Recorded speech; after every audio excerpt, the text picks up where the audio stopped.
Stanford university record సాధించినటువంటి politician, అంటే Stanford యూనివర్సిటీలో చదవడం అనేటటువంటిది ఒక రాజకీయ నాయకుల్లో ఇవాళ రోజున రెండు తెలుగు రాష్ట్రాలు ఎవరికి లేదు. ఆ రికార్డు నారా లోకేష్ది. అయితే నారా లోకేష్ కొడుకు దేవాంశ్ ఇప్పుడు సరికొత్తదైనటువంటి రికార్డు సాధించాడు. వేగంగా పావులు కదపడంలో ఈ రికార్డు.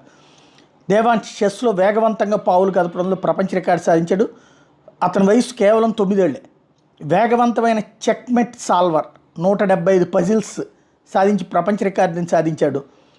ప్రతిష్టాత్మకమైన world book of records London నుండి అధికారిక ధృవీకరణని అందుకున్నారు. దీంతో లోకేష్ బ్రాహ్మణులు సంతోషం వ్యక్తం చేశారు. వ్యూహాత్మకమైన ఆట తీరు, థ్రిల్లింగ్ ప్రదర్శనతో యో చెస్ ప్రాడిజీ నారా దేవాన్ చెక్మెట్ మారదాన్ పేరుతో ప్రపంచ రికార్డు నెలకొల్పారన్నటువంటి విషయాన్ని హైలైట్ చేసిన నేపథ్యంలో క్రమక్రమంగా సవాల్ చేసే చెక్మెట్ల పజిల్ల క్రమాన్ని పరిష్కరించుతూ వచ్చాడన్నటువంటి విషయాన్ని